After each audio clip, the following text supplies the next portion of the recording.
¿Qué tal, hermanos y amigos de la Iglesia Adventista de Ñuñoa? Como cada semana nos congregamos para dar inicio a un nuevo culto de adoración.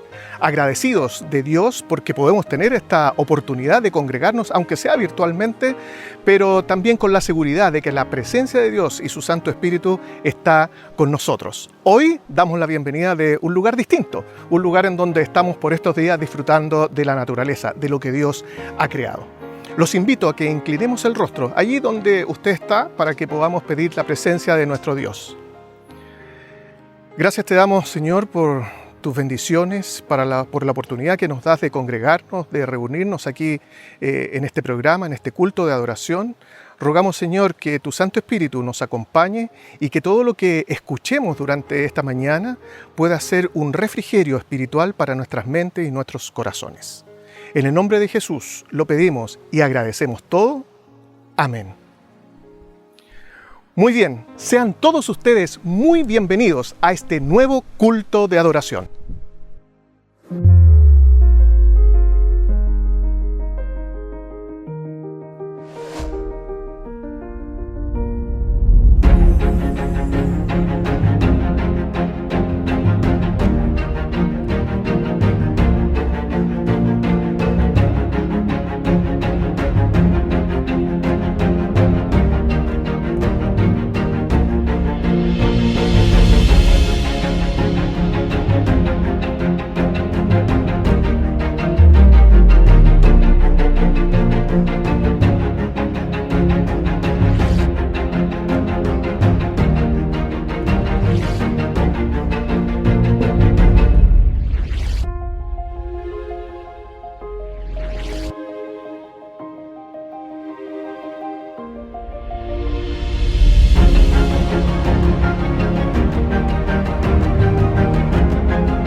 Una vez más queremos invitarlos a que nos sigan en nuestras redes sociales. Estamos en Facebook, en Twitter, también estamos en Instagram y ahí usted se puede enterar de qué es lo que está pasando en Ñuñoa.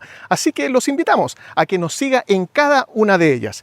Y si aún no se suscribe a nuestro canal YouTube, hágalo. Es muy fácil, solamente presione la campanilla que está al pie de este video y ya estará suscrito a nuestro canal. Y si quiere compartir con nosotros alguna sugerencia, algún comentario acerca de nuestros cultos, nuestras reuniones, hacer consultas, escanee el código QR que aparece en su pantalla y se pondrá en contacto con nosotros. Especialmente los invitamos a que comparta con la iglesia los pedidos de oración que usted puede tener ahí en su corazón. En el día de hoy, las noticias de los campos misioneros las traerá Marta Parragués, quien nos contará una nueva experiencia que nos comparten nuestros hermanos de la División Euroasiática.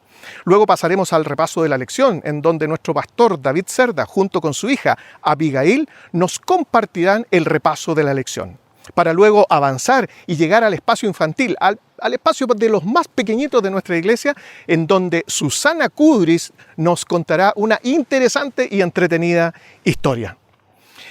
Continuamos hoy con nuestra serie bíblica Ecos desde Tierras Bíblicas, en donde conoceremos un nuevo lugar en donde existió una experiencia en donde Jesús fue el protagonista. Y como a nosotros nos gusta cantar, los adventistas nos gusta cantar y la iglesia de Ñuñoa se caracteriza por la música, los queremos invitar a que todos juntos alabemos el nombre de nuestro Dios con las estrofas de los himnos 578 y 342.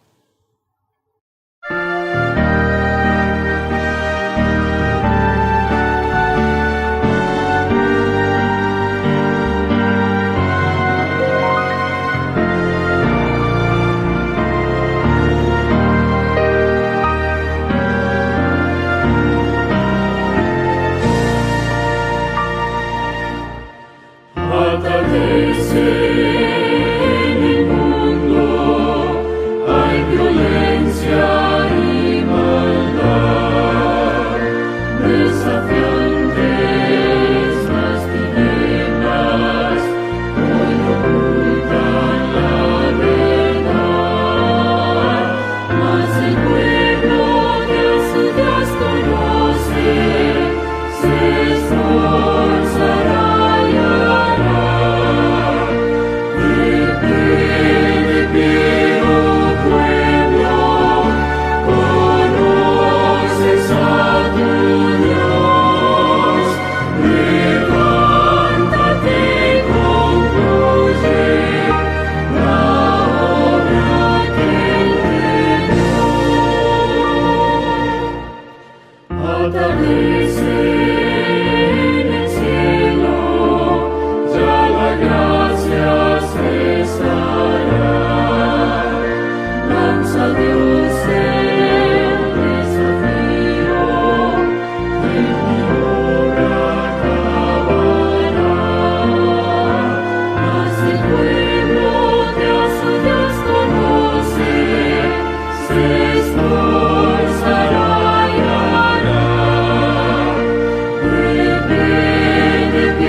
De una tierra hermosa y soñada, un lugar en donde la alegría es total. Con mis ojos la diviso no muy distante, mis oídos ya escuchando música están. Cansadora es la vida aquí de este lado, y mis brazos casi ya no pueden remar,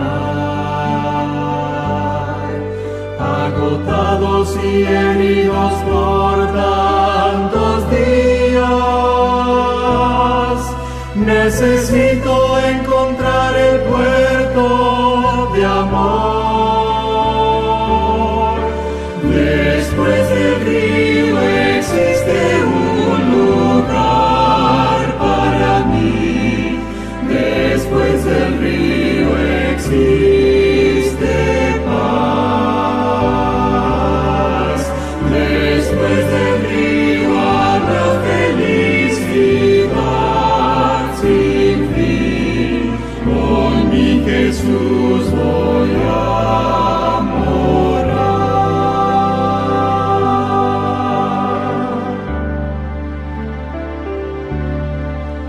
He soñado con aquellas bellas moradas que ninguno ha visto en este mundo jamás, de belleza que no puede ser comparada, pues la gloria del Señor se encuentra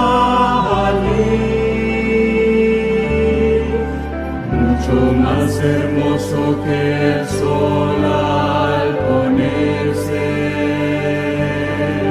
fue el reflejo del rocío en una flor. Es aquel encuentro para los redimidos, pues valió la pena aquí luchar y vencer.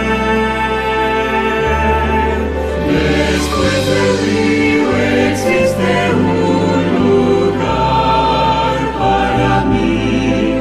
Después del río existe paz.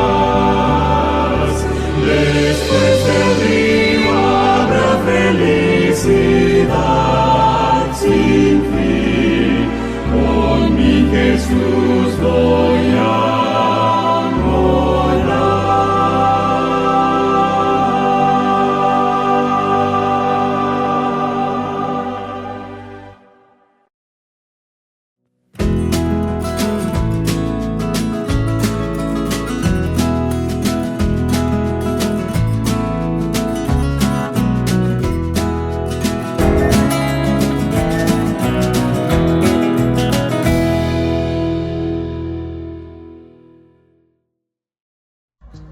Buenos días, apreciados hermanos.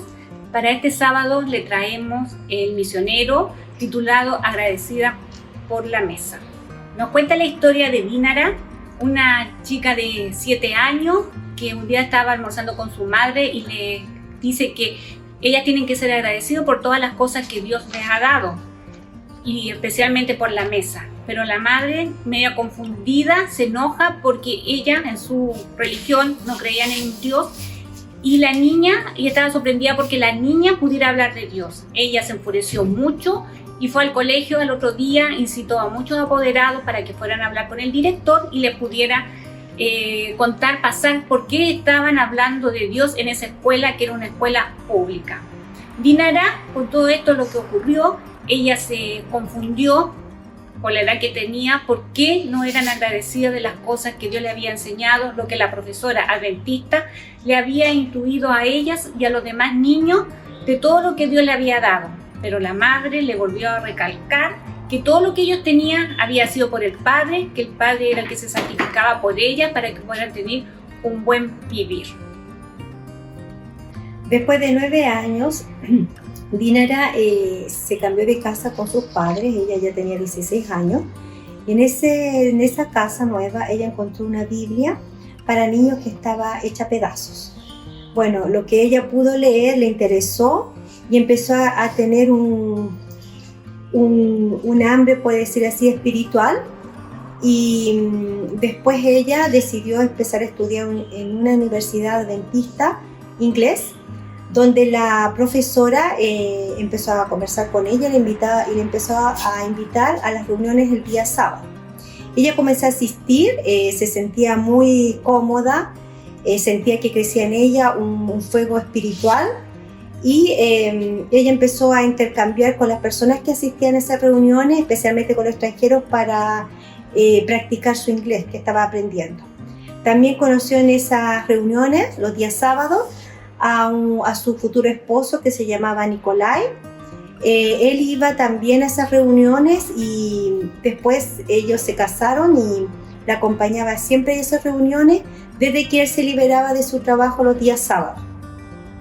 Después ella empezó a asistir regularmente, pero empezó a tener miedo y ella decía: ¿por qué yo vengo a estas reuniones cuando mis padres tienen otra fe, no son cristianos? Y la Biblia no es el mismo libro de la tradición de mi familia. Entonces su esposo Nicolai le dijo que no tenía que tener miedo porque la Biblia y ese libro tradicional que tenían ellos y el Dios que tenían sus padres, la Biblia y ese libro se parecían mucho. Entonces ella dijo: sí, tienes razón, y ella comenzó de nuevo a frecuentar la iglesia adventista. Ella continuó con su esposo y después empezó a dar gracias al Señor. Ella se convirtió al adventismo y empezó a agradecer a Dios por todo lo que tenía, por lo que tenía en su mesa para comer, por la vida, por la salud, por el trabajo.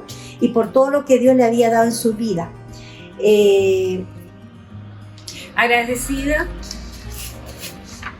Gracias por apoyar la educación adventista y sobre todo para las ofrendas de este trimestre que van a la división eurasiática con sus oraciones y ofrendas misioneras. Les deseamos un feliz sábado junto a mi hermana y que tengan y ser siempre bien agradecidos del Señor y que tengan un buen sábado. Gracias. Adiós, gracias, feliz sábado. Feliz sábado.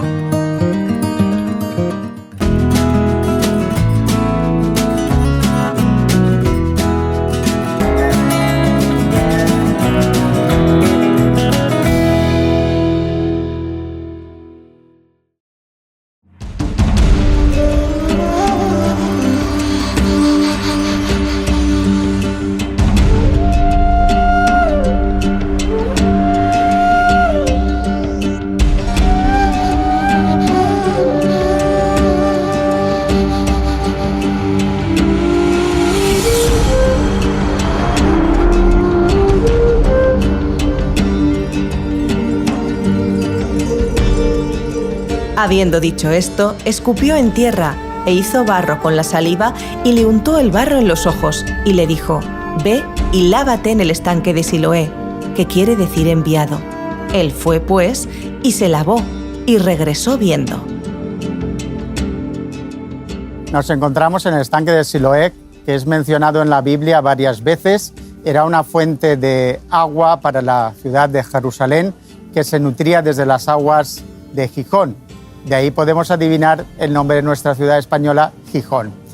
Se menciona en el tiempo, estas aguas se mencionan en el tiempo del rey David. El rey Salomón también está mencionado en relación con las aguas del Gijón, pero lo que a nosotros nos interesan son las acciones del tiempo del Señor Jesús. En la fiesta de la Pascua, ellos, durante los 7 días de la fiesta, traían agua de este estanque y lo llevaban al templo para hacer los sacrificios de libación. Resulta que habían 2 vasijas, una de agua y una de mosto, y aquello se iba escurriendo poco a poco. Pues en el último día de la fiesta, nosotros encontramos que el Señor Jesús se puso de pie y exclamó: «Si alguno tiene sed, que venga a mí y beba, de aquel que cree en mí, como dice las Escrituras, brotarán ríos de agua viva». Jesús se identificó a sí mismo como el cumplimiento de todo lo que hacían tipológicamente en las fiestas. Por otro lado, hay otro evento que es una sanación que Cristo hace, que es muy especial y didáctica. Si nosotros miramos en la Biblia la manera en que Cristo lo hace, que es un ciego de nacimiento, le hace tina, dice, o sea, le hace barro del suelo, se lo pone en los ojos y le dice que se vaya a lavar a este estanque de Siloé. Pero lo curioso es que Siloé significa enviado. Resulta que Cristo, en esta curación que hizo, lo hizo de manera didáctica para transmitirnos el mensaje, que aquel que va y se lava de alguna manera en el enviado también verá.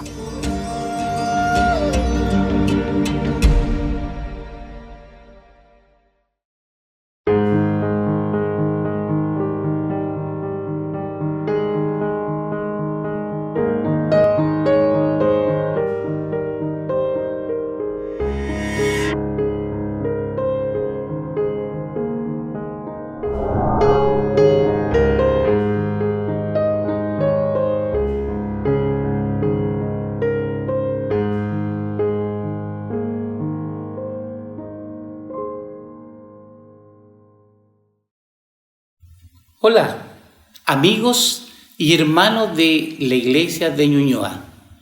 En esta oportunidad estamos para poder repasar lo que es la guía de estudio de la Biblia y estoy junto a mi hija mayor para poder en estos minutos hacer el repaso de la lección que durante la semana seguramente cada uno de nosotros hemos leído y queremos con la ayuda del Señor practicar en el tiempo.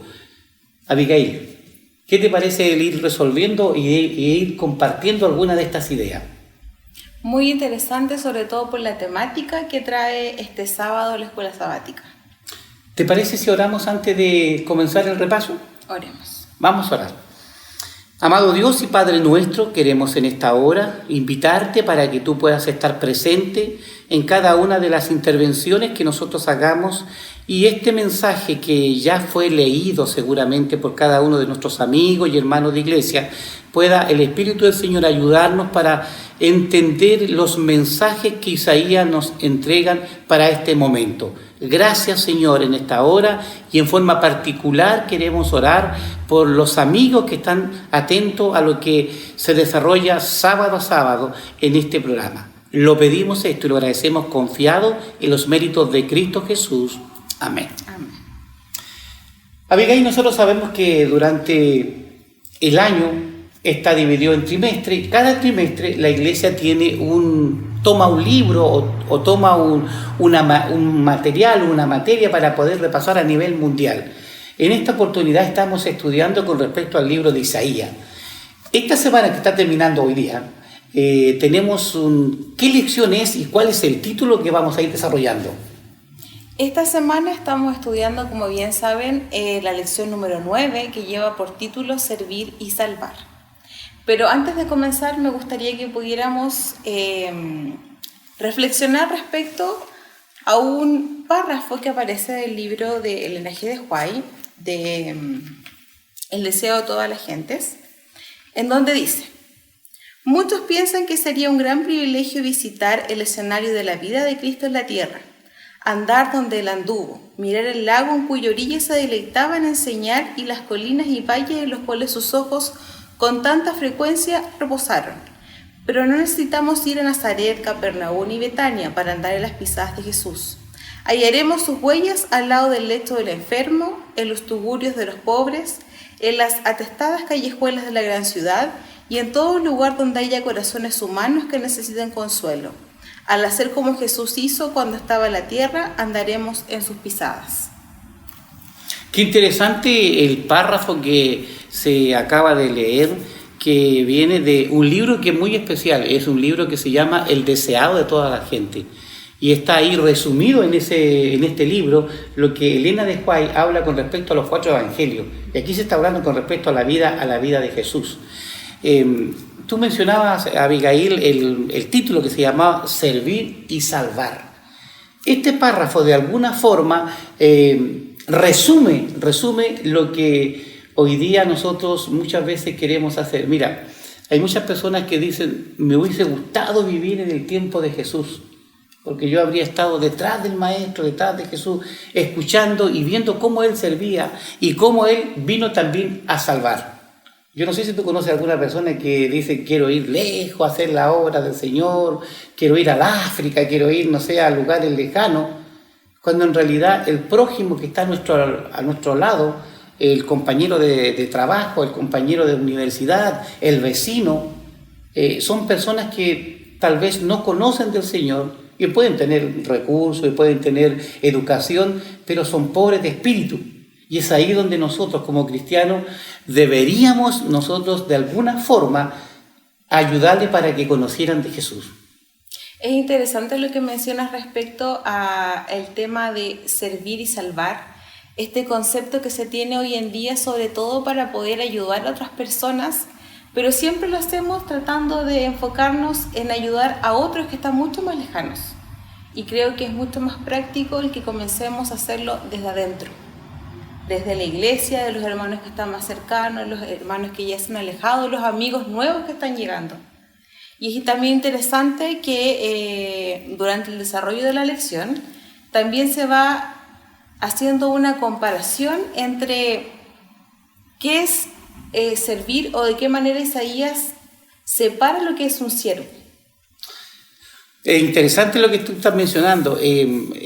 Isaías de alguna forma va desarrollando una temática y que nosotros ya hemos venido durante este trimestre, el mes de enero, ya todo lo que hemos llevado de febrero, en el cual él va haciendo una comparación no solamente de lo que ocurrió con él en su tiempo, en donde había, tú sabes, Abigail, que en el tiempo de Isaías, que él vivió 700 años antes de Jesús, había una convulsión, diríamos, de las naciones, de los pueblos.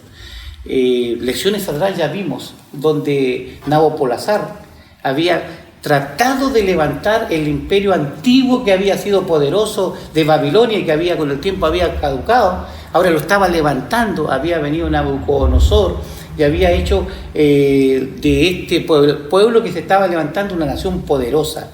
Y en esa oportunidad el pueblo de Dios fue de alguna forma castigado, y fue el Señor que usó a Nabucodonosor II para que fuera y castigara al pueblo de Israel, pero no porque él quería, sino porque las acciones y las actitudes que tenía el pueblo de Israel hizo que tuviera consecuencias. Actitudes malas trae consecuencias negativas. Durante esta semana estamos viendo nosotros que Isaías está haciendo una comparación con lo que tú mencionabas, con la actitud de siervo. Siervo no es lo mismo que esclavo, o es lo mismo. Un siervo es un esclavo, o un siervo no es un esclavo. Mira, mucha gente confunde la palabra siervo con esclavo. El esclavo es una persona que está sometida por un señor, pero no está ni a gusto, ni porque él quiere, ni porque simplemente está ahí en contra de su voluntad. En cambio, un siervo es una persona que se decide en forma voluntaria seguir y ayudar a un señor en algún tipo de actividades. Hay una diferencia grande en ese aspecto. Ahora, para poder ser siervo debe haber ¿quién? Un señor. Y aquí la Biblia habla, para poder salvar tiene que haber alguien perdido.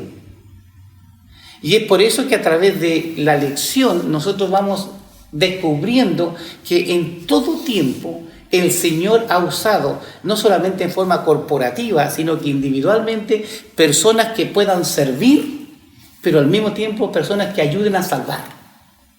Es interesante lo que mencionas, porque Isaías hace una comparación entre, en Isaías 41:8, donde dice, Dios habla de Israel, siervo mío, y en 42:1, donde dice, mi siervo. ¿Hay una diferencia? ¿Está hablando de la misma persona, de la misma figura? Mira, vamos a leer. Tú me mencionaste un texto bíblico, el primero. ¿Cuál era el que me mencionaban? Isaías 41:8. Mira, 41:8 lo voy a leer para que nuestros amigos puedan recordar lo que durante la semana estuvieron repasando. 41:8 dice lo siguiente: pero tú, Israel, siervo mío eres. Tú, Jacob, a quien yo escogí, descendencia de Abraham, mi amigo. Es interesante lo que dice aquí, descendencia de Abraham, mi amigo. Dentro de la Biblia aparece Abraham como alguien que el Señor denominó su amigo. Y aquí tenemos nosotros que Israel, que antiguamente Israel, un nombre de una persona, se llamaba Jacob. En ese encuentro que tuvo en el valle de Jaboc, cuando luchó con el ángel, recuerda que él se llamaba Jacob, y el Señor le pregunta, ¿cómo te llamas? ¿Cuál es tu nombre? Eso es Jacob, significa usurpador, el que se pone en el lugar del otro. Y el Señor dice, te voy a quitar ese nombre y te voy a poner Israel porque eres un vencedor. Y de ahí viene el concepto de Israel. Y aquí está diciendo abiertamente, de acuerdo a lo que tú me estás preguntando, que el siervo era ¿quién? Jacob, pero en el sentido corporativo, o sea, la nación. Descendencia que iba a tener. Correcto, toda la descendencia que tuvo Abraham, y ahora que estaba compuesta en un pueblo, ellos eran los siervos de Dios, pero los siervos para llevar adelante una misión, para llevar adelante un objetivo, y que era poder mostrar al Señor y poder entregar los conceptos de salvación, del plan de salvación que el Señor vendría por primera vez, para poder concretar eso que en el pasado el Señor le prometió a Adán y Eva cuando salieron del huerto del Edén, que el Señor haría algo por ellos. Ahora, teniendo claro ese concepto que está hablando de Jacob, Israel, de la nación y la descendencia que iba a tener, ¿cuál es la diferencia que se logra con la descripción de mi siervo en Isaías 42:1? ¿Está haciendo referencia a lo mismo?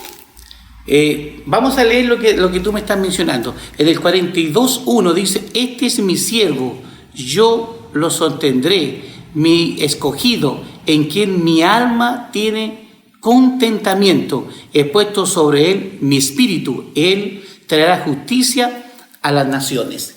Aquí básicamente Isaías se está refiriendo a algo interesante. Mira, Isaías de alguna forma, Abigail, es conocido como el profeta mesiánico, que habla mucho de la vida y de los objetivos que Jesús tuvo al venir a esta tierra. Y aquí está hablando especialmente de Jesús, de ese siervo que vendría. Mira, y termina el texto diciendo lo siguiente: Él traerá justicia a las naciones. Mira, hoy día estamos viviendo en el mundo, y especialmente en Chile, estallidos sociales, estamos viendo situaciones bien complejas con respecto a lo que es la parte social. Y uno dice, pero ¿hasta cuándo va a terminar esto? ¿Y qué va a pasar con esto? Y déjame decirte lo siguiente, esto no se va a terminar. Mateo dice que son principios de dolores, pero tampoco podemos ser alarmistas, que podamos decir que en cada esquina vamos a estar discutiendo y peleando. No, sino que son señales que el Señor nos entrega para entender que Él está pronto al venir. Y ese siervo que aparece acá es Jesús, y su labor que vino a hacer aquí a esta tierra para darnos a nosotros la seguridad de ¿qué cosa? Del rescate. ¿Te acuerdas cómo decía la lección? Decía dos cosas: servir, Él vino a servir, y lo segundo era salvar. Él nos vino a salvar, pero ¿de qué cosa? Nos vino a salvar del pecado, nos vino a salvar de esto que entró al mundo por Adán y Eva y que hasta el día de hoy no podemos sacarlo, sino que el Señor es el único que pagó el precio, y Él, cuando Él venga, destruirá al que produce todo esto, que es el enemigo.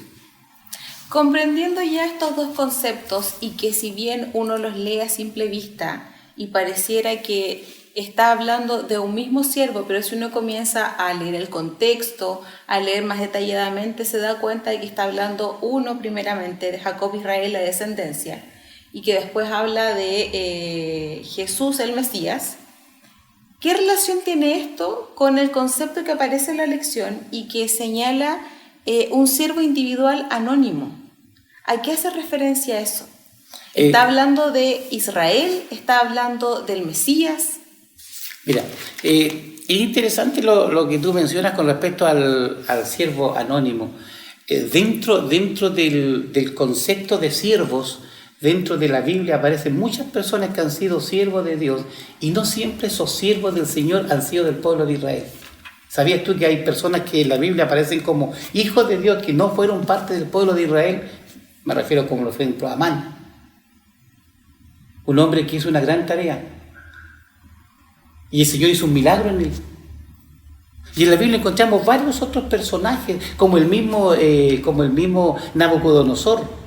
Pero aquí aparece algo interesante en la lección de esta semana, y aparece un hombre llamado Ciro. ¿Tienes alguna idea de quién fue Ciro? Vagamente, pero prefiero que me especifiques tú a qué está relacionado con el tema del siervo.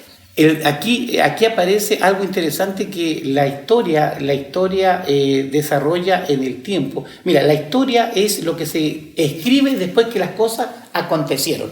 Eso es historia. Uno escribe de lo que aconteció, es historia. Pero las profecías son lo que se escribe antes de que esto ocurra. Antes de lo que ocurra.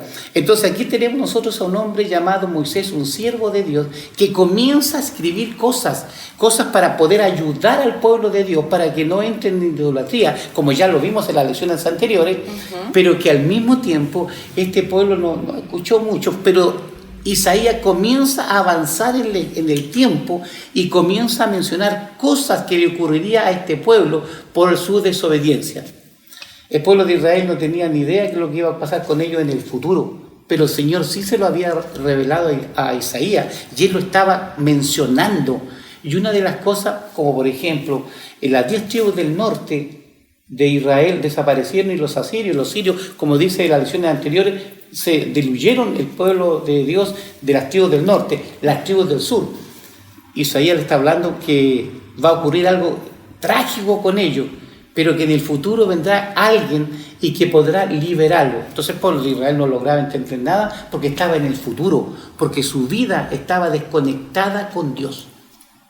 Ahora, Ciro fue un hombre que de alguna forma trajo tranquilidad, entre comillas, y paz al Israel. Antes de Ciro era un persa, el imperio medo-persa, y antes de Ciro estaban los babilonios. Y cuando Babilonia llegó y hizo todo diríamos, ir a los pueblos y traer a los jovencitos donde estaba Daniel y sus amigos y esclavizó a los pueblos, eso lo hizo Nabucodonosor. Y el pueblo de Israel estuvo esclavizado y los jóvenes estuvieron complicados. Pero luego, después de eso, ese pueblo cayó. Ese pueblo fue, diríamos, reemplazado por otra nación, por otro imperio que comenzó a surgir, que eran los medos y los persas. Y aquí tenemos que Ciro era un persa. Y cuando él llegó y tomó a Babilonia, vino como una especie de salvación. El pueblo de Israel que estaba esclavo, dijeron, aquí con Ciro vamos a poder volver, ¿dónde? A la tierra de donde nos sacaron el imperio anterior y nos dejó esclavizados. Y es por eso que el libro de Isaías menciona, y algo interesante, menciona con lujos y detalles de dónde vendría, de dónde saldría, lo que haría, va describiendo lo que es la labor que haría este rey o emperador, como queramos llamar, o gobernante de los persas, de los medos y los persas, que llegaría de alguna forma para darle una luz de esperanza a quienes, a los que estaban esclavizados. Es interesante lo que mencionas porque aquí la lección habla del Mesías persa, habla de lo que él hizo y de cómo está descrito en la Biblia con 150 años antes, con nombre inclusive de que él vendría y ayudaría a este pueblo que estaba en dificultades. Pero también la lección menciona que existen diferentes autores en donde señalan de que Isaías puede haber estado escrito en dos partes, porque hay un periodo en el que se menciona lo que estaba ocurriendo en ese momento y después se comienzan a mencionar lo que son como más profecías. Claro, mira, lo que tú dices es verdad. Algunos creen que el libro de Isaías, que tiene 66, diríamos, capítulos, los primeros 39 capítulos son capítulos, 38, 39 capítulos, son capítulos que lo escribió Isaías. Uh-huh. Y luego el resto que va anunciando cosas, diríamos, mesiánicas y cosas de precisión, como tú bien lo acabas de decir, que cuando describe a Ciro lo describe con algunos conceptos bien claros de lo que él iba a hacer. Y cuando pasa el tiempo y uno mira hacia atrás dice, pero ¿cómo entonces Isaías no lo pudo haber escrito? Porque si él lo escribió con tanta precisión, significa que él vivió después que ocurrieron estas cosas. Y eso es lo interesante, Abigail, y a cada uno de los amigos y de los hermanos que nos están viendo. El Señor tiene el control de la historia.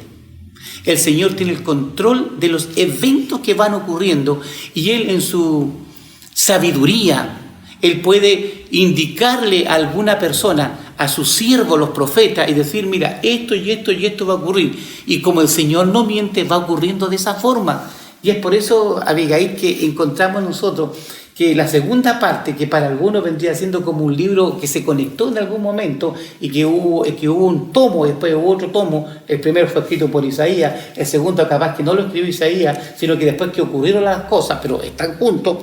Mira, es interesante entender de que Isaías fue un hombre inspirado, motivado, llamado por el Señor para cumplir una tarea. Y aquí nosotros podemos descubrir claramente que el Señor sí tiene el control de lo que ocurre en este mundo. Mira, en la década de los 50 más o menos se descubrieron ciertas cosas en Qumran. Y ahí encontraron algunas porciones del libro de Isaías. Y en ningún momento aparece que está en estos dos tomos, sino que un solo libro. Pero que un hombre está siendo conducido, un hombre está siendo dirigido por el Señor para que en ese momento, ese pueblo que estaba desconectado de Dios, en lo que tiene que ver con una vivencia con el Señor, pudiese conectarse con esa vivencia, porque ¿sabes lo que ocurría? Ocurría lo siguiente, ocurría que estos diríamos, personas que vivían en este tiempo, todo lo que hacían, Abigail, era de acuerdo como el Señor le indicaba, pero eran las cosas físicas externas externa, pero interiormente ellos tenían otros pensamientos, otras esperanzas, otras ilusiones, pero como eran judíos y habían estado en esta nación a través del tiempo, comenzaban a hacer lo que se hacía constantemente en la parte social, pero no era lo que su corazón deseaba. Y es por eso que el Señor muchas veces le dice, este pueblo solamente me escucha de oído, pero sus acciones, sus cosas que hacen son totalmente diferentes. Mira, hoy día no es tan distinto. Hoy día la pandemia que estamos viviendo, en donde cada persona vive en su propio, diríamos, pensamiento, en su propia, diríamos, esperanza, muchas veces tú te das cuenta que van en dirección totalmente distinta. Hoy día cada persona tiene que encontrarse consigo mismo y con el Señor para poder avanzar. Estamos terminando ya el mes de febrero, han habido rebrotes por aquí, por allá, todavía hay lugares fuera de la región metropolitana que están en cuarentena. Nosotros no sabemos lo que va a pasar ahora en marzo. Y probablemente vengan algunas situaciones sociales que vayan enturbiando una cantidad de situaciones. Y eso nosotros como cristianos debemos estar tranquilos, porque estas cosas sociales van a ocurrir, pero debemos aprender a pensar de que el Señor cuida a sus hijos. Hemos definido durante lo que hemos repasado de la lección lo que es ser un siervo, que es una parte de lo que compone esta escuela sabática. Teniendo ya claro ese concepto, ahora viene la segunda parte, que es servir. ¿De qué manera nosotros podemos aplicar todos los conocimientos que tenemos ahora y servir? No como en la antigüedad, que era una cosa que estaba más relacionada con estos viajes lejanos, de transmitir el evangelio. Ahora todo es mucho más rápido. Un mensaje, una llamada telefónica. ¿Cómo podemos nosotros ahora servir a nuestra comunidad, pero partiendo desde nuestra propia iglesia? Mira, es interesante, pero al mismo tiempo es compleja tu pregunta, porque como yo te mencionaba anteriormente, nosotros podemos estar leyendo teóricamente todo esto que estamos mencionando, de lo que dice la historia, y admirando por lo que dice la profecía, y lo que dijo Isaías, que ayudó al pueblo. Finalmente vamos a ir viendo más adelante lo que pasó con él, por estar diciendo verdades, pero de alguna forma, lo que tú estás preguntando, ¿cómo hacemos esto práctico?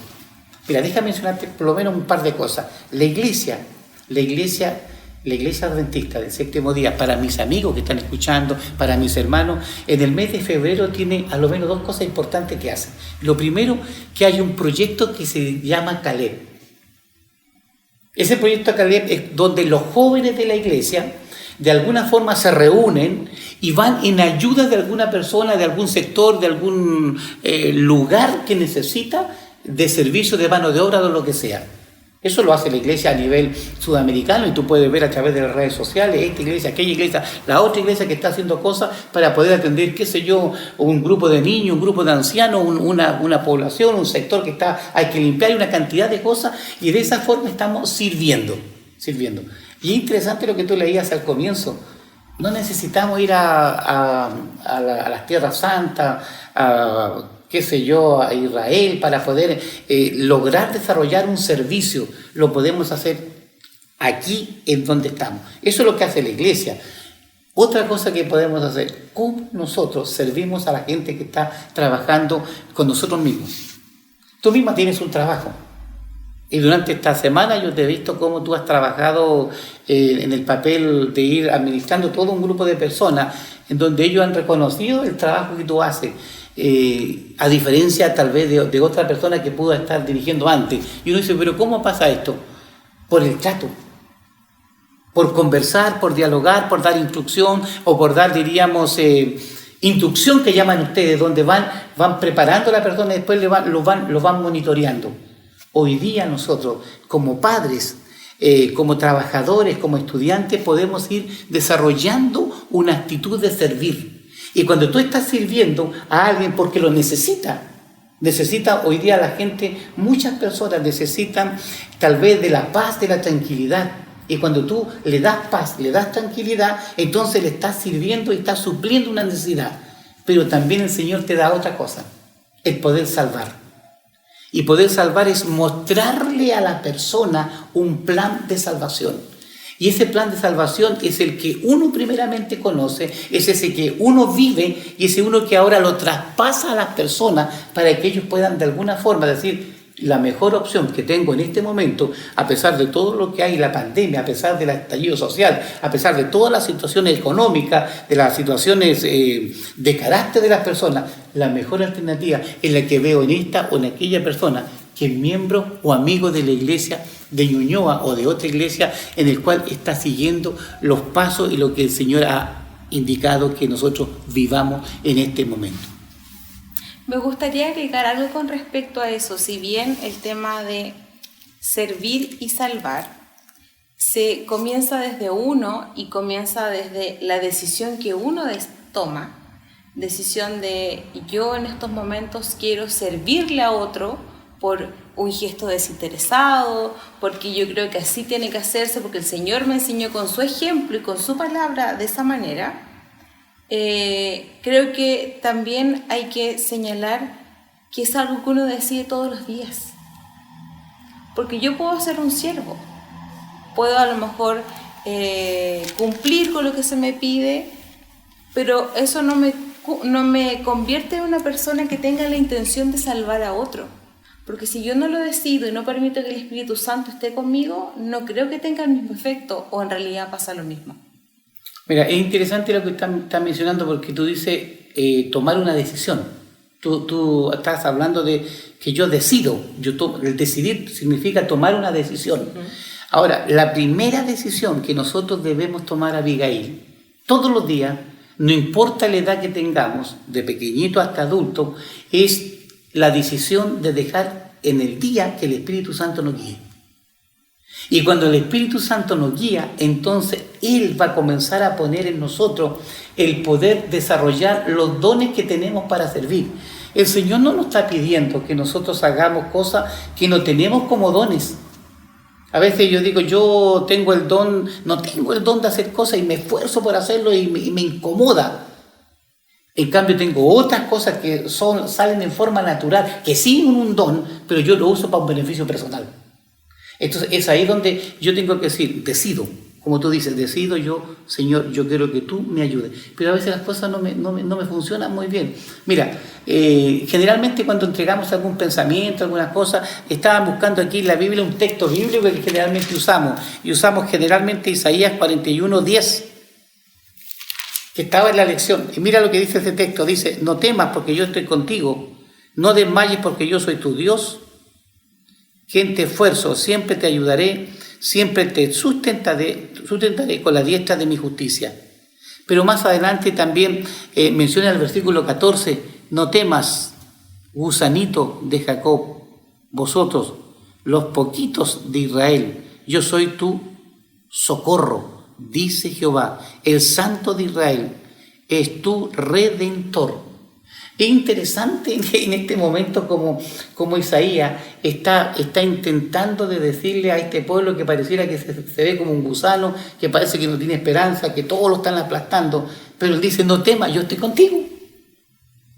Y yo te pregunto, Abigail, ya en un par de 1 o 2 días más vamos a comenzar en marzo, y ya algunos profesores comenzaron en los colegios y todo lo demás. ¿Qué va a pasar en marzo? Y alguien dice, estoy perdiendo mi trabajo. ¿Qué va a pasar con mis hijos?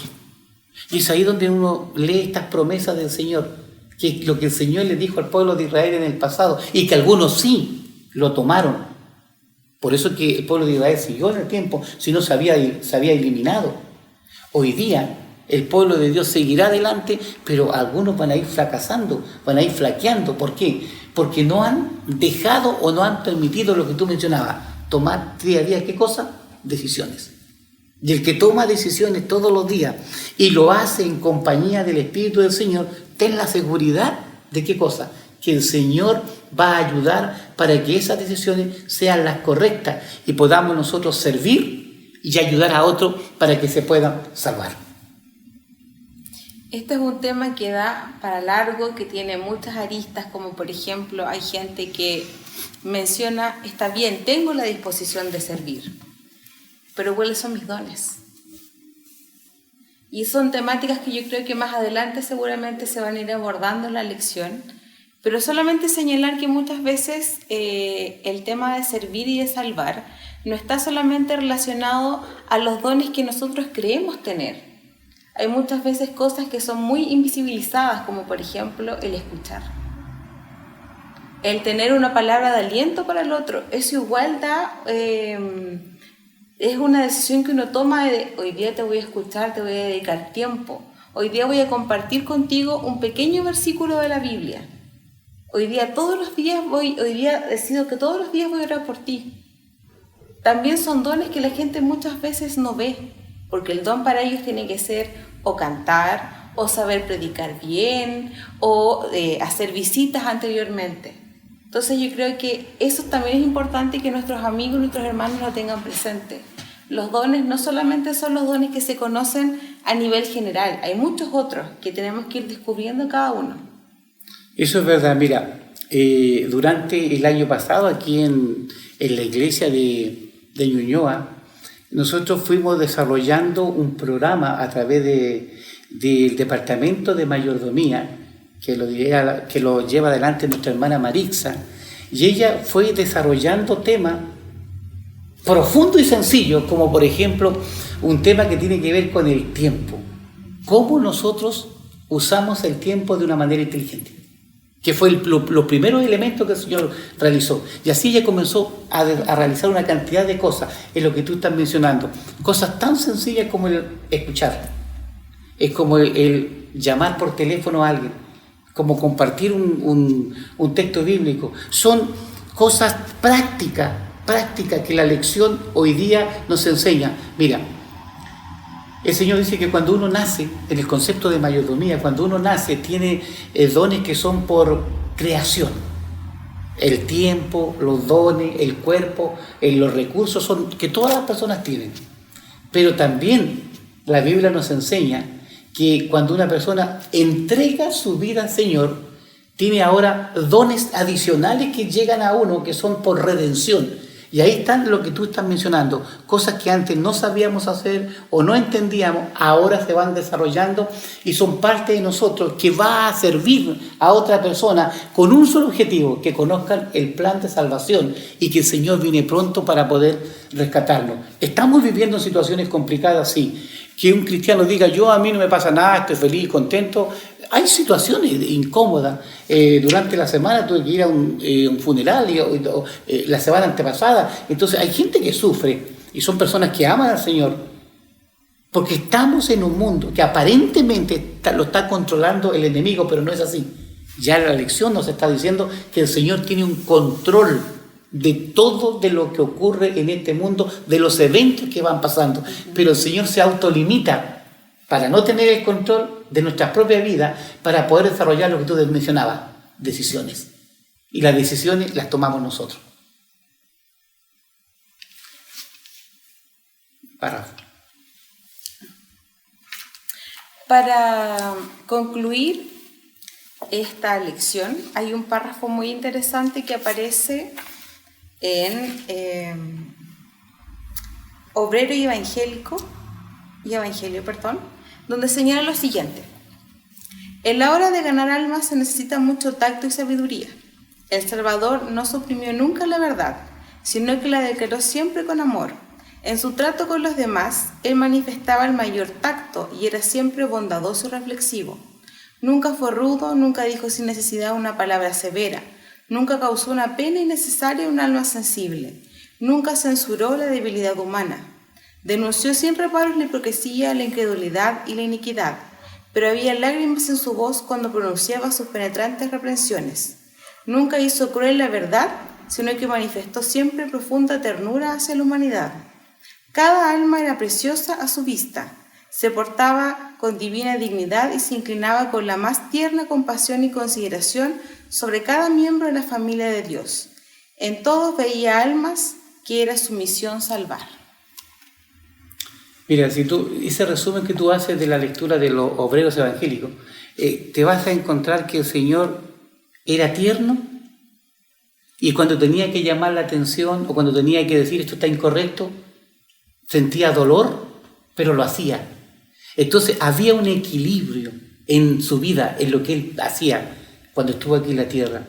Y eso es lo que Él nos ha prometido a nosotros, que podamos reproducir y vivir para transformarnos en los verdaderos siervos del Señor. Y de esta forma poder salvar a las personas que hoy día están metidas en alguna cantidad de situaciones, en adicciones, en situaciones económicas, en una cantidad de otras cosas que necesitamos que el Señor los rescate y los traiga a su reino. Vamos a ir terminando ya porque se nos ha ido acabando el tiempo y vamos a agradecer al Señor porque no tengo ninguna duda que nuestros amigos que han estado con nosotros seguramente han escuchado y han tomado en cuenta y ya han comprendido a través de la semana lo que el Señor nos quiere decir en forma individual, en forma colectiva como familia y también corporativa como iglesia. ¿Te parece si terminamos orando? ¿Qué te parece si tú oras para agradecer al Señor por todo esto que Él nos da a través del estudio? Ya viene para la otra semana otro estudio porque entramos en el último mes del trimestre. Vamos a orar. Inclinamos el rostro. Querido Señor que está alto de los cielos, en esta hora en primer lugar, te queremos agradecer por este repaso de la lección, Señor. Amén. Esperamos de todo corazón que se haya podido entender, que las personas hayan podido sacar provecho de este repaso también juntamente con lo que ellos han podido ver durante la semana. Y te pedimos en este momento que tú nos puedas ayudar a aplicar estos conceptos que seguramente hemos leído, hemos estudiado durante toda nuestra vida, pero que en este momento específicamente, Señor, están aquí para que nosotros podamos decidir y tomar la opción de servirte, Señor, y a través de eso salvar muchas almas. Amén. Ayúdanos a que a través de nuestro ejemplo, nuestras acciones, podamos alcanzar más almas para ti. No solamente, Señor, de nuestros amigos, nuestras familias, sino personas que necesitan tu palabra, personas alejadas, personas que nunca te han escuchado, nunca han sabido de ti. Ayúdanos a poder alcanzar a esas personas y que ellos puedan escuchar de ti y puedan conocerte. Todo esto lo pedimos en el nombre de Jesús. Amén. Amén. Gracias, mis queridos amigos, por haber estado participando con nosotros. Ya viene el culto divino para que ustedes puedan seguir en nuestra sintonía.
Hola niños, feliz sábado. La historia que les traigo para hoy se llama Un milagro al nacer y les voy a leer en la Biblia, en Salmos 139, el versículo 14 que dice: Te alabo porque soy una creación admirable, tus obras son maravillosas y esto lo sé muy bien. Saben, hoy les voy a hablar sobre los milagros. Les voy a contar de un milagro que sucedió no hace muchos años. Esta es la historia de una joven llamada María. Bueno, más bien del hijo de la joven llamada María. Ella conoció a un hombre llamado Guido. y se casaron. En esta historia que les voy a contar ahora, ella estaba embarazada de su 6º hijo. Todo iba muy bien hasta un viernes por la noche cuando María sintió que su bebé ya venía en camino. Así que se apresuraron a ir al doctor. Cuando llegaron, la ingresaron a la sala de parto y todo iba bien. Pero ya iban pasando las horas y su bebé nada que nacía. Así que en una hora de la madrugada, el doctor la examinó nuevamente y se dio cuenta de que el bebé de María no estaba en la posición correcta. Cuando un bebé va a nacer, tiene su cabecita hacia abajo, una posición algo así como esto. Pero el bebé de María tenía su cabecita hacia arriba y era una forma un poco complicada para nacer. Pero sin embargo no era imposible. Los doctores hicieron lo que pudieron y pasadas 6 horas más, el doctor salió y habló con el papá del niño que iba a nacer, con el esposo de María, y le dijo que había un gran problema y era que ahora estaba corriendo peligro la vida de María y la vida del bebé y que tenía que decidir por uno de los dos porque ya no se podía hacer una cirugía. Así que el papá decidió por María, puesto que en casa tenía otros 5 niños más que atender. María se dio cuenta de todo lo que estaba pasando. Saben, ella tenía muy poco tiempo de haber conocido a Jesús, pero confiaba plenamente en Dios. Así que ella hizo una rápida oración. Le dijo: Señor, te entrego a mi bebé en tus manos. Por favor, haz que él pueda nacer con bien. Yo lo dedicaré a tu servicio y él será un fiel guardador de tus mandamientos.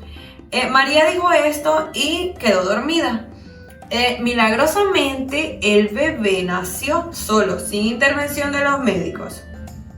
Fue un bebé sano y creció como un niño sano. Fue un guardador de los mandamientos, conoció a Jesús y fue fiel a él. Tuvo muchas dificultades para estudiar, pero aquí no saben por qué curso se decidió. Sí, decidió estudiar teología. Él estudió y se graduó como pastor. Él ahora predica acerca del plan de salvación a otras personas. Desde que estaba en la barriga de su mamá, él aceptó el llamado. Dios lo llamó para este ministerio. Es maravilloso escuchar que todavía hasta el día de hoy Dios obra milagros, ¿verdad que sí? Pues Dios sigue haciéndolo y lo hizo tanto en la vida de este pastor como en la vida de nosotros también lo puede hacer. ¿Quieren conocer a este pastor? Él se llama Ismael Forti y es el esposo de quien escribió esta historia y todas las historias que escucharán estos sábados durante este trimestre. Agradecemos a Dios y queremos pedirle que nos guíe para ser personas portavoces de un gran ministerio, que es llevar a otras personas el mensaje de salvación de que Jesús viene pronto. Dios les bendiga.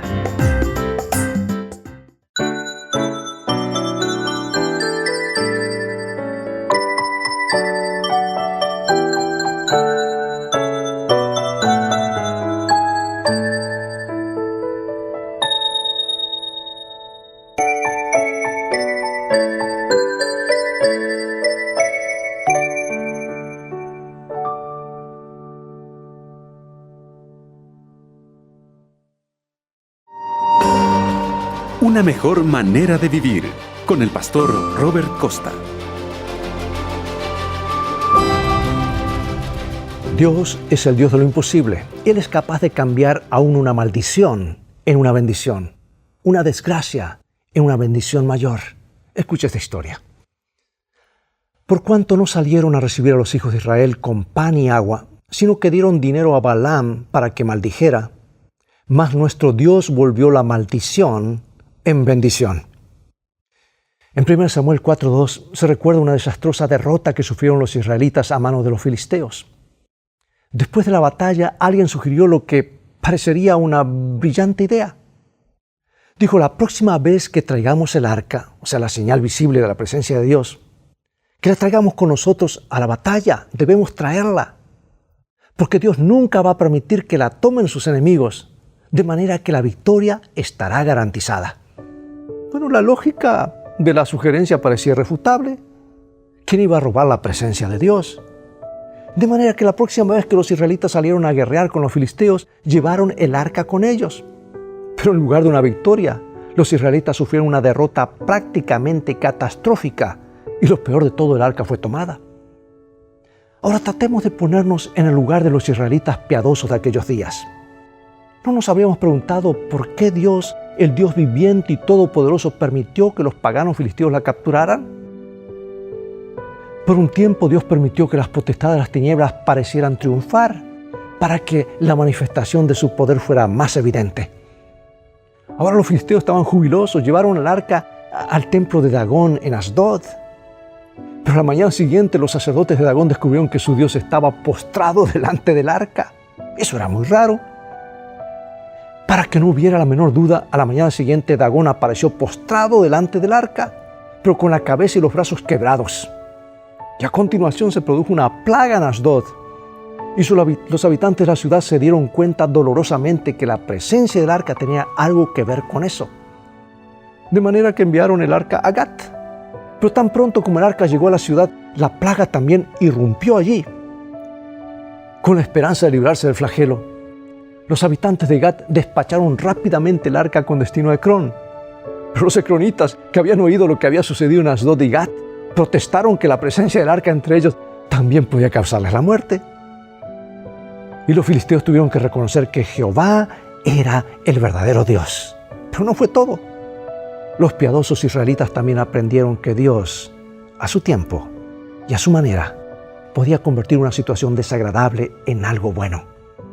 Porque, amigo y amiga, solo Dios es capaz de transformar una maldición en una bendición. Comprender esto y confiar en Él es siempre una mejor manera de vivir.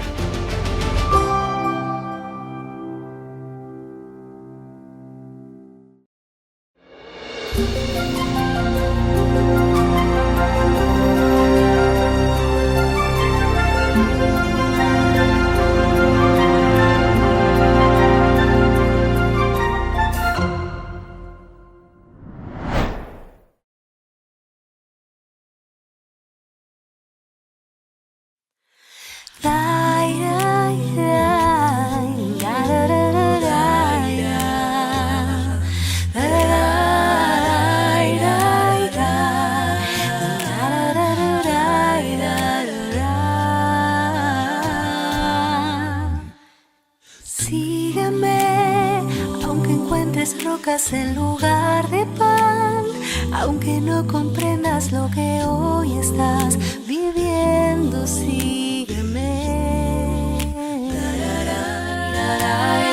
Sígueme, aunque solo te han dejado y aunque el sol que antes alumbraba tus mañanas hoy se esconda, sígueme. Sígueme, que todo lo que hoy ves pasajero es, pues soy el sol que necesitas. Soy tu paz, soy tu agua en el desierto, soy tu pan.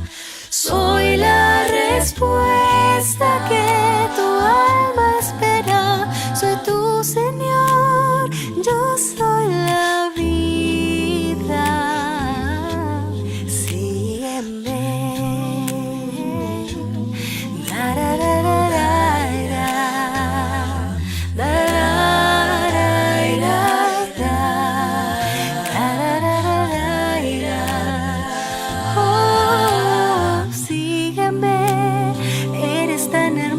Y tan especial, mi vida di por verte a mi lado, para siempre sígueme. Sígueme, y aún en el silencio escucharás mi voz, hablando con ternura a tu corazón, diciendo sígueme. Sígueme, que todo lo que hoy ves pasajero es, pues soy el sol que necesitas, soy tu paz. Soy tu agua en el desierto, soy tu pan. Soy la respuesta que tu alma espera. Soy tu Señor, yo soy la vida. Sígueme. No hay una mañana que no salga a buscarte. No hay una mañana que no salga a buscarte. A buscarte. Sígueme, que todo lo que hoy ves pasajero es, pues soy el sol que necesitas, soy tu paz, soy tu agua en el desierto, soy tu pan, soy la respuesta que tu alma espera, soy tu Señor, yo soy la vida.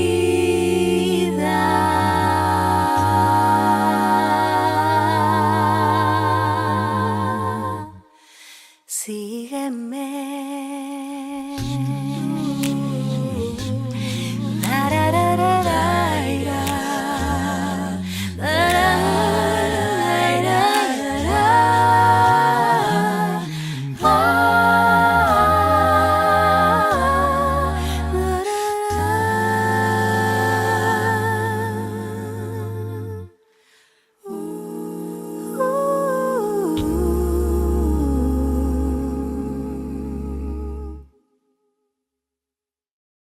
Qué linda música, qué linda alabanza hemos escuchado en esta ocasión.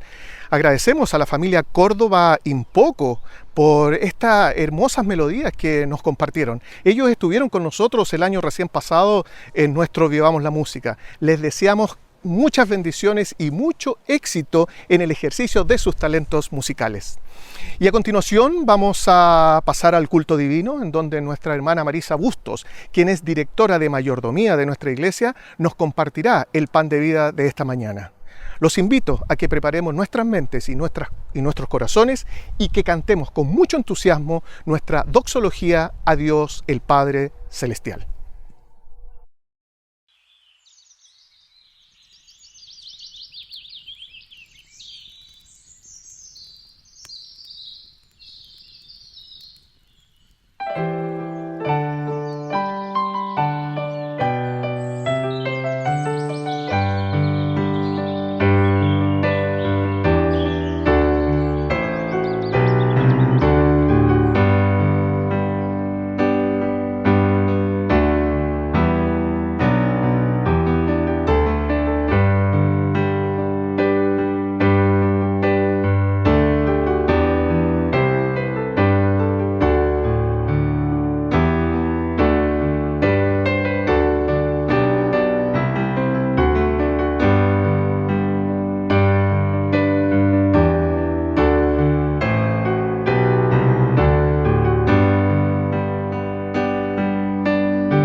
Muy buenos días, queridos hermanos, amigos. Estamos llegando ya al último sábado de febrero. El tiempo ha pasado rápido y nos estamos aproximando, ¿cierto?, a cumplir un año desde que nos estamos reuniendo a través de esta vía virtual. Ha sido un año difícil, ha sido un año duro. Seguramente muchos de nosotros hemos perdido seres amados, muy amados. El dolor ha llamado a nuestra puerta. Algunos han perdido salud, trabajo. Todos hemos perdido muchas libertades de desplazamiento y entre ellas está, ¿cierto?, de poder congregarnos cada sábado a alabar y a estudiar juntos.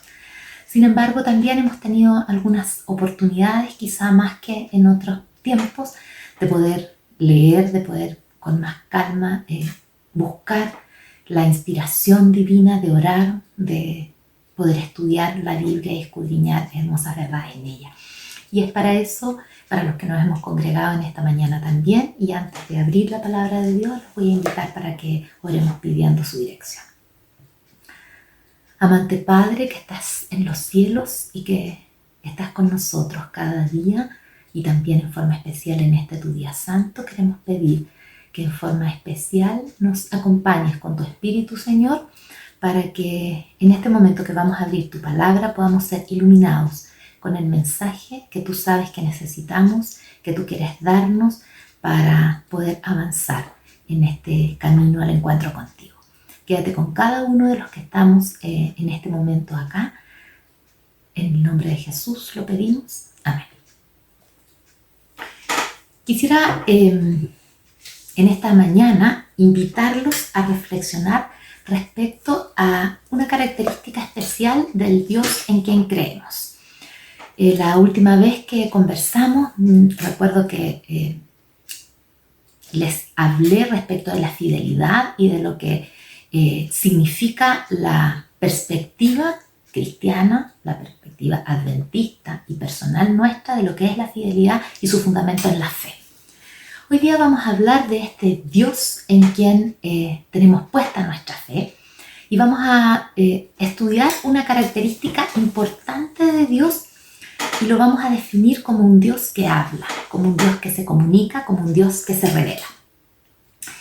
Y para esto se hace presente en nuestras vidas. Y entonces lo voy a analizar desde dos miradas. Primero, un Dios que se comunica, o sea, que nos entrega un conocimiento acerca de Él.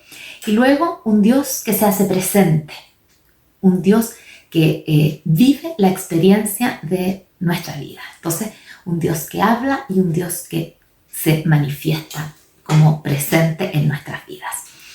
Y ese Dios que es nuestra creencia, que es nuestro fundamento de toda nuestra fe, que es nuestra religión, lo podemos encontrar muy bien definido en Mateo, es uno de los nombres de Jesús que a mí más me gusta, 1, 22 y 23, en donde hablando de su nacimiento, ¿cierto? Se le llama Jesús, que es Salvador.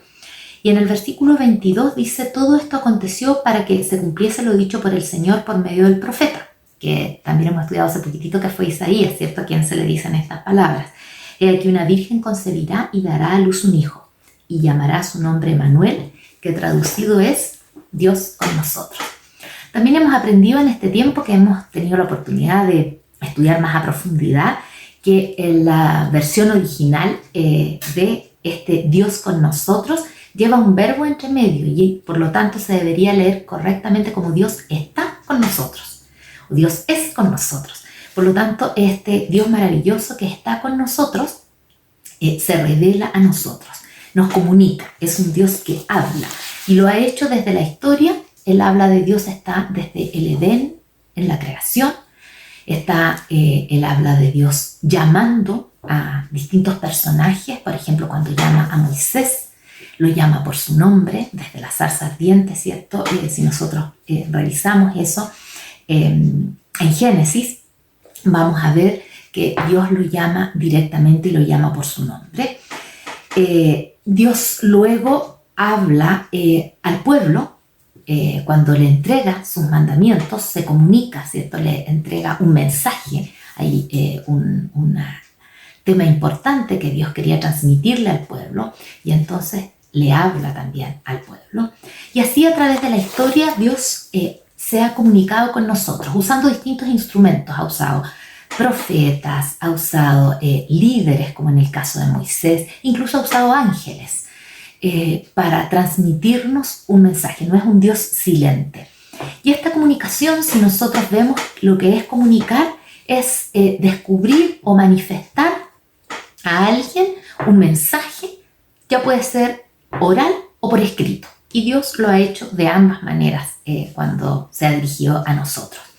Y cuando hablamos de revelación, de revelar, nosotros podemos encontrar en la definición del diccionario de la Real Academia, que es descubrir o hacer saber cosas secretas o ignoradas. Especialmente, dice este diccionario, comunicar Dios a los hombres cosas que estos no pueden saber por sí mismos. Fíjense la definición que tiene el lenguaje en nuestro idioma para este término de revelar. Entonces, ¿qué es revelación? Revelación es la acción de Dios de abrir la cortina de lo desconocido y dar a conocer a los seres humanos cosas que no conocen y que de otra manera jamás podrían llegar a conocer.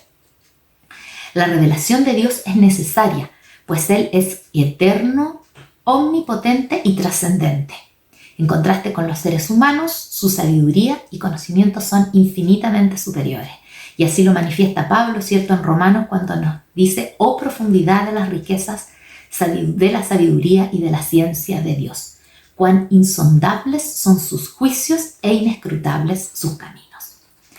Por lo tanto, este es un Dios que se abre a nosotros, que se revela y que nos trae esta magnificencia de su conocimiento a la cual no podríamos tener acceso si no fuera por su revelación.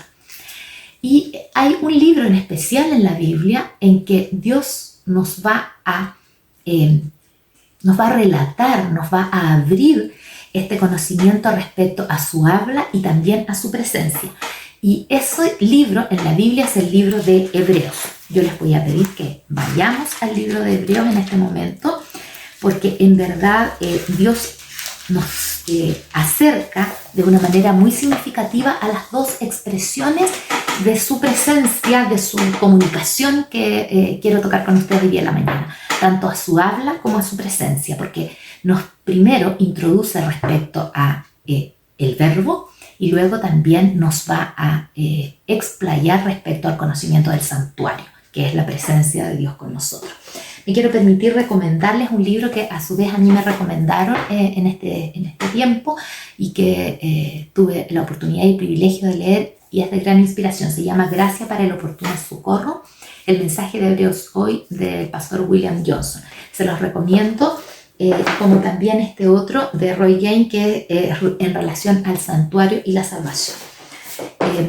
Hemos tenido la oportunidad, y esta ha sido, como les decía, una de las bendiciones de poder leer, indagar, escudriñar un poco más también este otro libro, que no me atrevo a recomendárselo porque, como ustedes lo ven, es viejito, no lo van a encontrar probablemente, pero también que habla de la acción y de la revelación de Cristo en el santuario. Vamos entonces con Hebreos. En el capítulo 1 vamos a leer los primeros 4 versículos. Dice: Dios, habiendo hablado muchas veces y de muchas maneras en otro tiempo a los padres por los profetas, en estos postreros días, que eran los días en los que está hablando el autor del libro de Hebreos, que no tenemos certeza absoluta de quién es, lo más presumible es Pablo, pero no hay certeza en eso, lo cual no quita nada del valor del libro. Entonces, en esos días ha hablado por el Hijo, a quien constituyó heredero de todo y por quien asimismo hizo el universo, el cual, siendo el resplandor de su gloria y la imagen misma de su sustancia, y quien sustenta todas las cosas con la palabra de su poder, habiendo efectuado purificación de nuestros pecados por medio de sí mismo, se sentó a la diestra de la majestad en las alturas, hecho tanto superior a los ángeles, cuanto heredó más excelente nombre que ellos.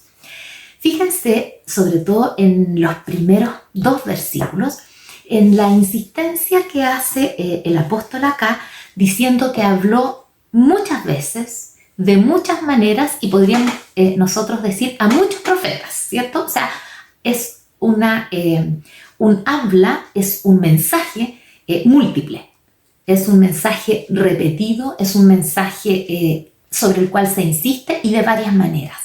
Sin embargo, lo contrasta después con que en los postreros días, en los días actuales, entonces viene un solo mensaje y es un mensaje definitivo, es la palabra ya decisiva de Dios y es a través de su Hijo. Podríamos decir nosotros, pues, dando algún concurso televisivo, ¿cierto? Es la respuesta definitiva, es la palabra definitiva. Y ese mensaje de Dios es a través de su Hijo.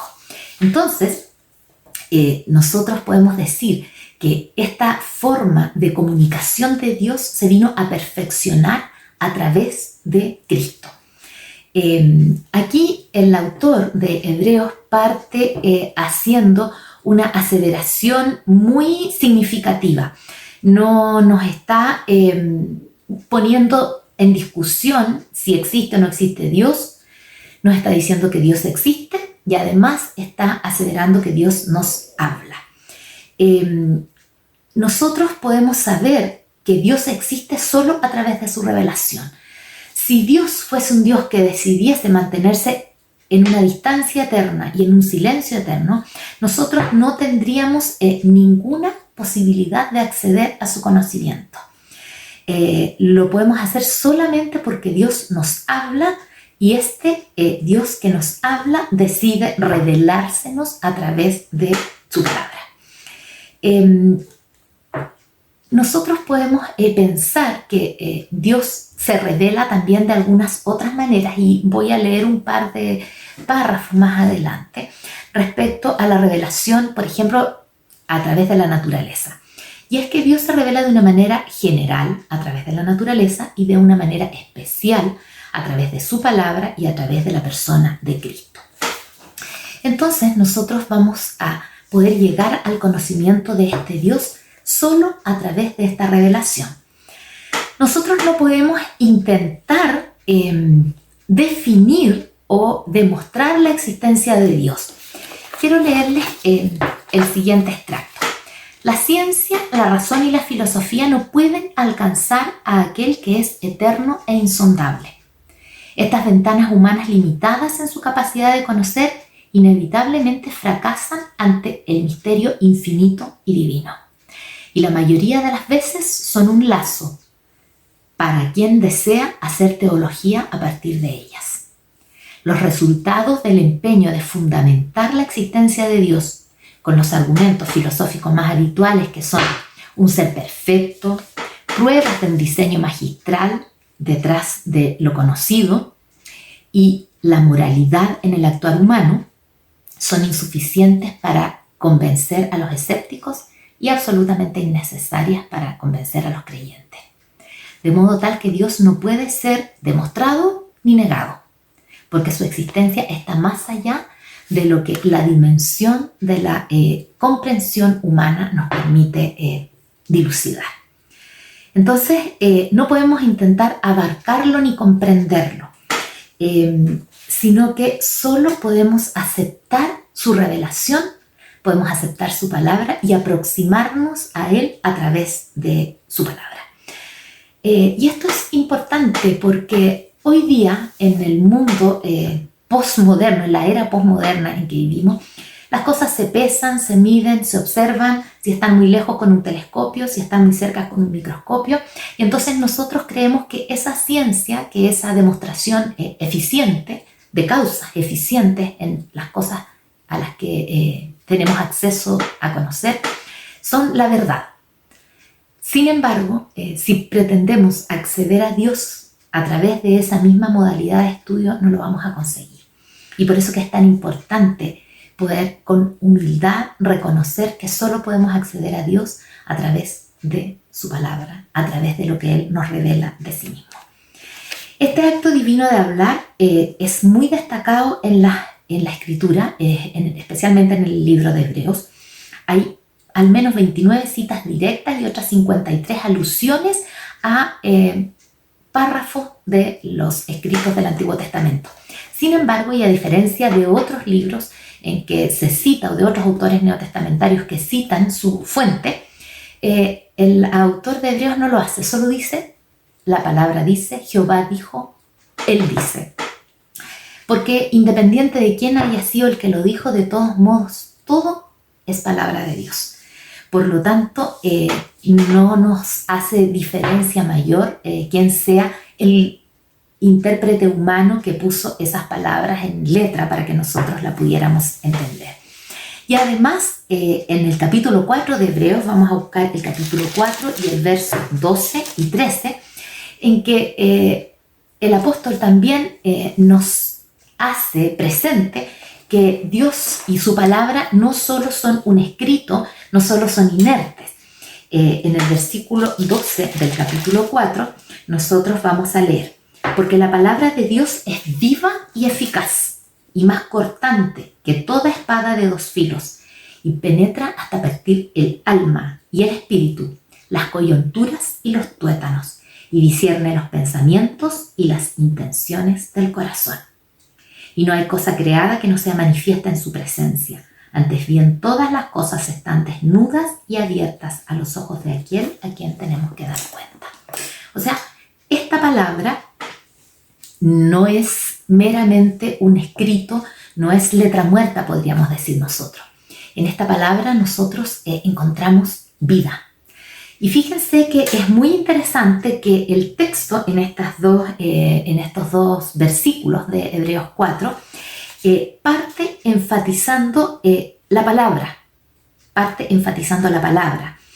Y finalmente termina hablando de aquel, ¿cierto? Dice que las cosas, nada está encubierto a los ojos de aquel a quien tenemos que dar cuenta. O sea, la palabra y aquel son uno mismo, son el mismo, es el verbo, es el logos y a la vez, ¿cierto?, es el hijo. Son uno mismo y son el mismo. Por lo tanto, nosotros podemos tener, a través de esta interesante construcción que hace el autor de Hebreo, la convicción de que esa palabra es palabra verdadera porque además nos fue manifestada en persona a través del Hijo. Y se convirtió de esa manera, como decíamos recién, en una palabra decisiva, en un discurso culminante, real y concreto para nosotros. En el griego original también es interesante que cuando leíamos en Hebreos 1, cuando dice en los postreros días se ha manifestado por el Hijo, en el hebreo original dice se ha manifestado en el Hijo. O sea, no solo se ha manifestado se nos ha manifestado a través de la persona del Hijo. Todo el Hijo, toda su vida, todas sus palabras son una manifestación de Dios mismo. Jesús lo dijo en muchas ocasiones, ¿cierto? Nadie viene al Padre sino por mí. Y el que me ha visto a mí, ha visto al Padre. Y podemos llegar a su conocimiento solo a través del Hijo. Entonces es importante que nosotros podamos conocer personalmente a el Hijo. Y lo podemos conocer entonces a través de su palabra. Sin embargo, no es la única forma en que Dios se ha revelado a nosotros a través de la historia. Además de revelarse en su palabra, Dios quiso estar presente con nosotros. Y si vamos a Éxodo 25:8, vamos a encontrar que Dios da una indicación a su pueblo una vez que éste ya estaba constituido. Y les dice, harán un santuario para mí y habitaré en medio de ellos. Fíjense que la palabra santuario se repite en la Biblia 144 veces. Cuando hemos estudiado un poquitito de los números en la Biblia, vemos que todos ellos tienen alguna significación. Y el 144, si yo les pido que piensen, seguro se les va a venir a la mente 144.000, ¿verdad? En el Apocalipsis. Y sabemos que es 12 por 12, que es como decir lo humano sobre lo humano. Fueron las 12 tribus de Israel, fueron los 12 apóstoles, o sea, es el número con el que Dios se relaciona con sus hijos. Y fíjense que el santuario está mencionado 144 veces en la Biblia. Y esta palabra es la palabra Mikdash. Voy a usar dos palabras cuyo origen en el hebreo les voy a traer un poquito a la mente para entender el significado profundo que hay en estas palabras. Y esta palabra santuario tiene su origen en Mikdash, que es algo dedicado o separado para Dios como sagrado. Y por otro lado, también encontramos que cuando Dios dice que le construiremos este santuario, dice que es para habitar en medio del pueblo. Y la palabra ahí para habitar es shakan, que en hebreo significa habitar, morar, tabernacular, pero que tiene la connotación de ser vecino cercano. Es ese vecino con el que uno quiere tener una relación íntima.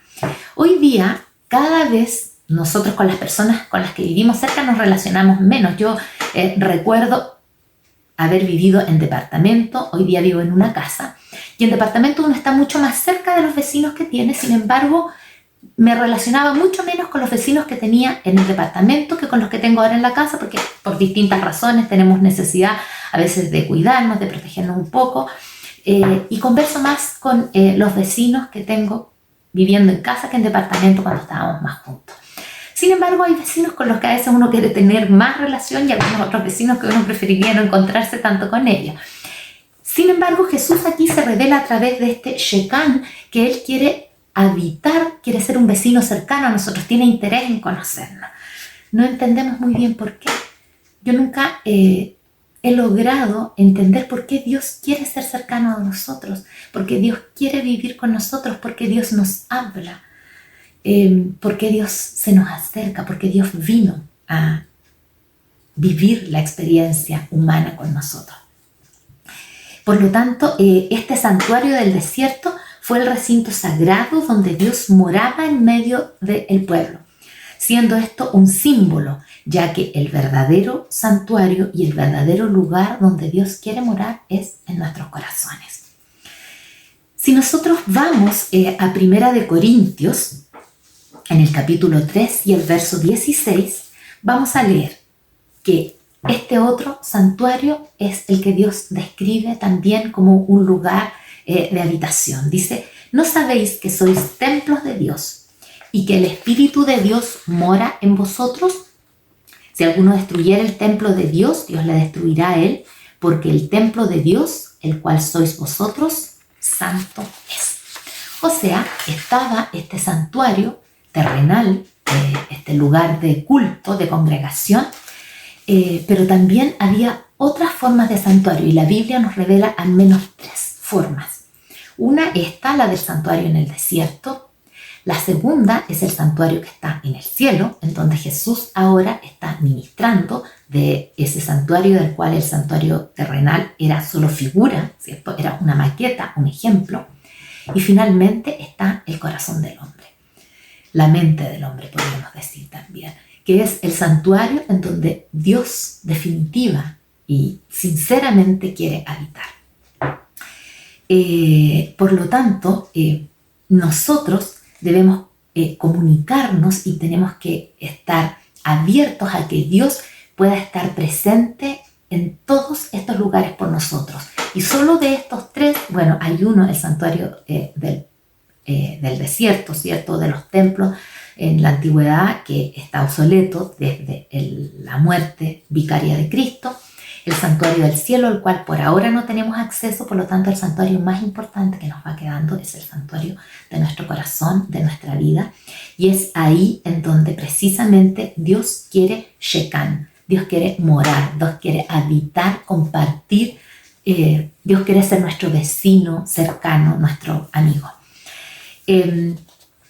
Si nosotros llegamos a esta idea de santidad del santuario y de habitación de Dios, entonces nosotros vamos a entender mejor la obra redentora de Cristo en favor nuestro, porque mezcla estos 2 conceptos, este concepto de santidad y de cercanía, que era la forma en la que Dios quería manifestarse con su pueblo y quiere hacerlo también con nosotros hoy día. Cuando nosotros buscamos en el idioma original, en el griego, este lugar de habitación, vamos a encontrar que es una palabra que en hebreo es Kodesh. El Nuevo Testamento está escrito en griego, sabemos, pero la palabra original para esa santidad de ese lugar, ¿cierto?, es Kodesh. Eso es santo, por lo tanto el lugar santísimo era Kodesh Kodeshim, o sea, santo de entre los santos, que era el lugar entonces en donde estaba esta presencia santa y sagrada de Dios. Y volvemos a nuestra palabra anterior, ¿cierto?, del Shecán, de donde nosotros vamos a saber y vamos a entender que deriva la palabra de Shecán, Shekinah. Y Shekinah entonces era esa presencia de Dios en este lugar santo, sagrado, que era el santuario y el lugar santísimo. Si nosotros tenemos presente esto, vamos a entender por qué Dios en su santidad viene y se acerca y se aproxima para estar desde lo que Él es, desde su santidad, desde su ser, desde su presencia, habitando con nosotros. Este es el Dios que viene a buscarnos, que viene a hablar con nosotros, que viene a revelársenos. Y la primera es interesante que la primera vez que este Kodash se usa en la Biblia es precisamente en Génesis, y es para mencionar que Dios va a santificar lo primero que santifica Dios en el Edén. Y lo primero que se santifica es un espacio de tiempo. Es el día sábado, este día en que estamos nosotros hoy día congregados, en que nosotros dedicamos nuestro espíritu, nuestra vida a tener esta relación que es imprescindible, que es indelegable, que no podemos vivir a través de otros con Él. Por lo tanto, lo primero que fue Kodesh, lo primero que fue santo fue el tiempo, fue el sábado, y quien lo santificó fue directamente Dios. Lo segundo que se santificó fue el espacio a través del santuario, ¿cierto? Que también fue este lugar Kodesh, este lugar santo. Y sin embargo, ese lugar no fue santificado por Dios en su dedicación, sino que por Moisés. Y luego de que ese lugar fue dedicado por Moisés, entonces la presencia, la santa Shekinah, esta habitación de este Dios santo, vino a hacer presencia con nosotros. Por lo tanto, este Dios hablante y presente se nos manifiesta como un Dios que desea permanecer. No es que nos quiere venir a visitar el día sábado, entonces nosotros nos acomodamos cuando vamos a la iglesia, nos vestimos, tomamos nuestra Biblia, nuestro himnario, para que no. Dios no quiere eso. Dios no quiere una visita esporádica, temporal, fortuita. Dios quiere Shetan con nosotros, quiere morar, quiere estar en el día a día. Y por supuesto, con mayor razón, cuando nosotros vamos a visitarlo a su casa, porque si somos vecinos, Él viene a la nuestra y nosotros vamos a la suya. Y cuando vamos a la suya tenemos una actitud especial de respeto, porque estamos en un Kodesh, en un lugar que va a ser santo. Tengamos el mismo cuidado cuando tomamos su palabra. A veces nosotros no meditamos bien y bromeamos o hacemos alguna chiste con respecto a párrafos de la Biblia o a palabra de Dios. Tengamos cuidado. Esta palabra de Dios es santa, es una palabra que es Kodesh, y por lo tanto nosotros como tal debemos tenerla siempre presente en nuestros corazones y en nuestros labios. Y hay algunas recriminaciones y hay algunas advertencias para eso, ¿cierto? Dios dice que no dará por inocente al que tome, por ejemplo, su nombre en vano. Quiero reflexionar en el siguiente pensamiento con ustedes. Los que creen que pueden obtener un conocimiento de Dios aislado de su representante, a quien la palabra declara la imagen misma de su sustancia, necesitarán reconocerse como necios ante sí mismos antes de poder ser sabios. Es imposible obtener un conocimiento de Dios por la naturaleza sola, porque la naturaleza en sí es imperfecta. Su imperfección no puede representar a Dios, no puede revelar el carácter de Dios. Esto es cierto, como habíamos dicho, la revelación general. No puede solo la naturaleza mostrarnos al Dios. Cristo, en cambio, vino como Salvador personal para el mundo. Representó a este Dios personal y vino como un Salvador personal. Ascendió a lo alto y vendrá otra vez como ascendió al cielo, como Salvador personal. Este es un párrafo en que la señora Ellen de White nos, a través de estos mensajes selectos, ¿cierto?, nos releva la importancia de este Salvador, de este Dios que se quiere relacionar con nosotros como pueblo, pero también de manera personal, que se nos revela como grupo, que se nos revela como remanente, pero que también desea revelársenos y llegar a nosotros a través de un conocimiento personal. Nosotros no podemos prescindir de uno o del otro.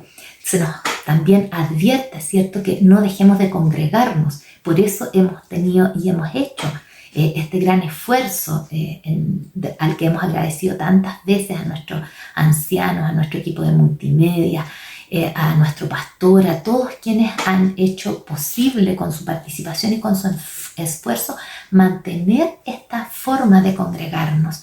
Pero no es suficiente. No podemos confiar en que solo estos mensajes, este momento de culto que tenemos los días sábados van a alimentar nuestra vida espiritual de manera suficiente. Hace falta que vayamos nosotros a buscar personalmente esas joyas que Dios tiene escondidas como revelación personal. Como resultado del desprecio a la revelación divina especial, hoy día podemos ver que temas cruciales como doctrina sobre la persona divina, cristología, soteriología, eclesiología, antropología y ética quedan a merced de teologías humanas, existencialistas, liberales o posmodernas. El profeta Daniel sugiere que Dios no solo se revela, sino que también nos revela un contenido. Cuidado también con esto. Dios tiene que decir en todos los ámbitos de nuestra vida. No pensemos que hay cosas más altas, más específicas, más sublimes a las que nosotros podamos dedicar conocimiento sobre las cuales Dios no tenga algo que decirnos. No hay ciencia, no hay conocimiento, no hay filosofía sobre la que Dios no tenga algo que decirnos.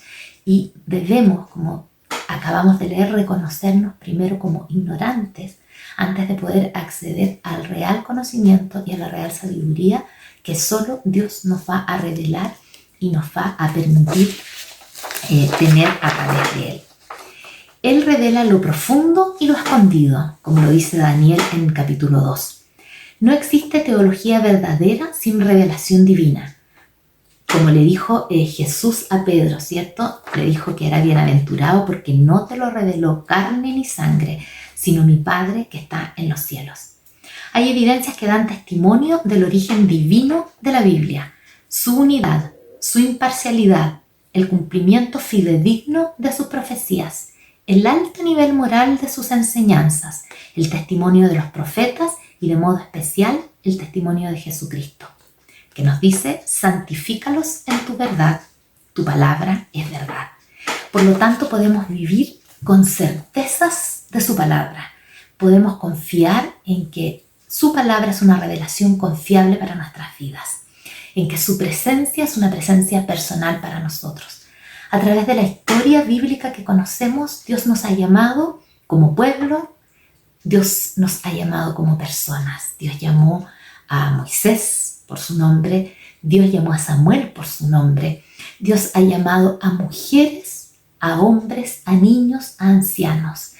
Dios se ha revelado y Dios ha estado disponible para ser la luz, para ser el acompañamiento, para ser la presencia que guíe la vida de mujeres que se han sentado a sus pies para escucharlo como María, de hombres que se han aproximado a Él de noche como Nicodemo, de otros que han escalado árboles, se han subido arriba de árboles para tener acceso, y a quienes Cristo ha tenido un mensaje personal.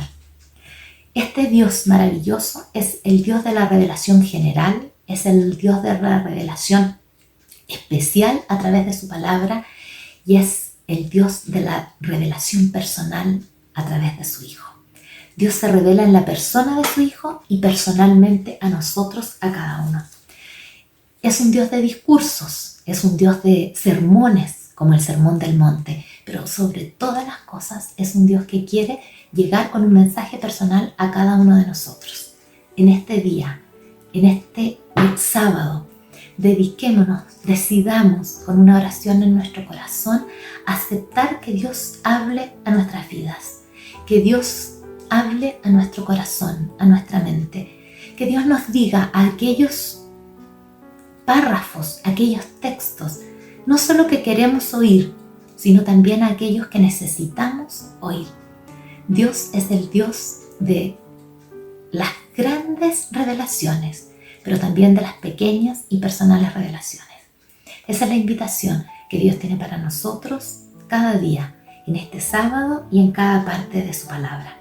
Aceptemos que este Dios santo, que este Dios Kodesh, venga a morar, a habitar y a vivir en intimidad con nosotros en este día y en cada uno de los días de nuestras vidas de aquí, hasta que nos encontremos con Él y en que nuestra comunicación ya no va a requerir revelaciones, porque le veremos entonces tal como Él es.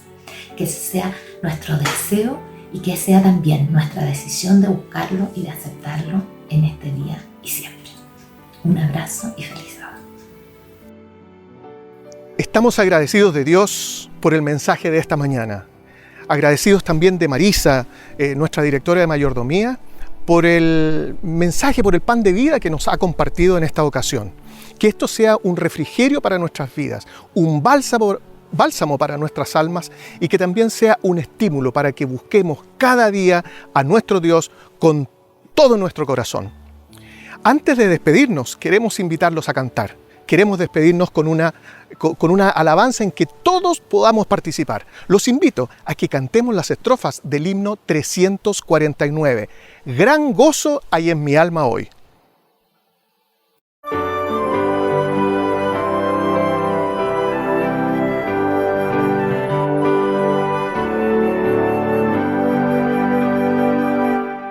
Gran gozo hay en mi alma hoy, Jesús conmigo está. Contento con su amor estoy, su dulce paz me da.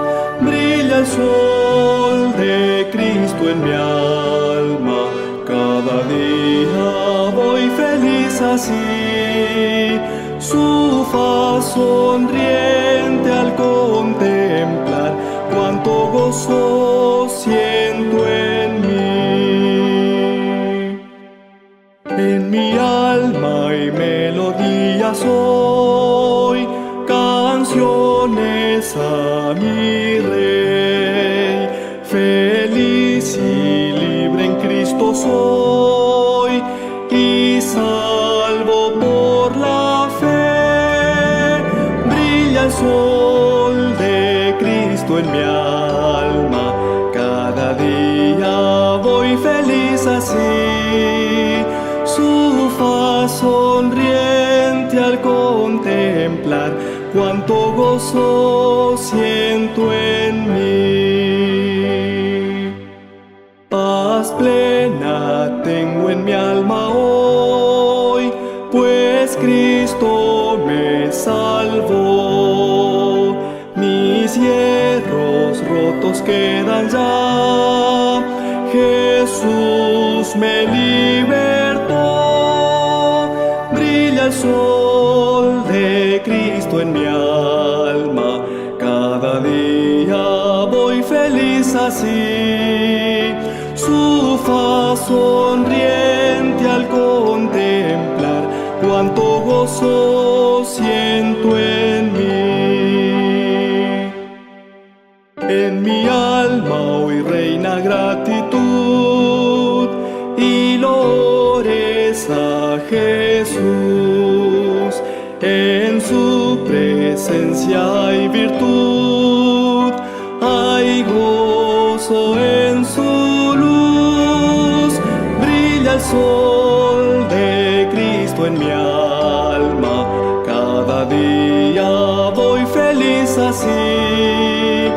Su faz sonriente al contemplar, cuánto gozo siento en mí. Muy bien, solo nos queda invitarlos para hoy a las 19 horas, a las 7 de la tarde en punto, para que disfrutemos de un nuevo culto joven. El Departamento de Jóvenes de nuestra iglesia semana a semana prepara interesantes y entretenidos programas. Los invitamos a que participe, a que apoyemos a nuestros jóvenes y que también alabemos a Dios en estos cultos de sábado de tarde. Síganos a través de nuestras redes sociales que aparecen aquí en su pantalla para que esté informado acerca de nuestros cultos, de los cultos jóvenes y también de todo tipo de información que frecuentemente estamos subiendo en nuestras redes sociales. Escanee el código QR que está mostrado en su pantalla para que pueda contactarse con nosotros, especialmente sus pedidos de oración. El Ministerio de Oración estará atento para recibir los pedidos que usted nos pueda compartir a través de este formulario en la net. Ahora solo nos queda despedirnos, invitarlos para un nuevo culto de adoración el próximo sábado a las 10 de la mañana en una transmisión simultánea a través de nuestro canal YouTube, a través de Facebook Live y también a través de Twitter. Que Dios les bendiga y nos encontramos el próximo sábado.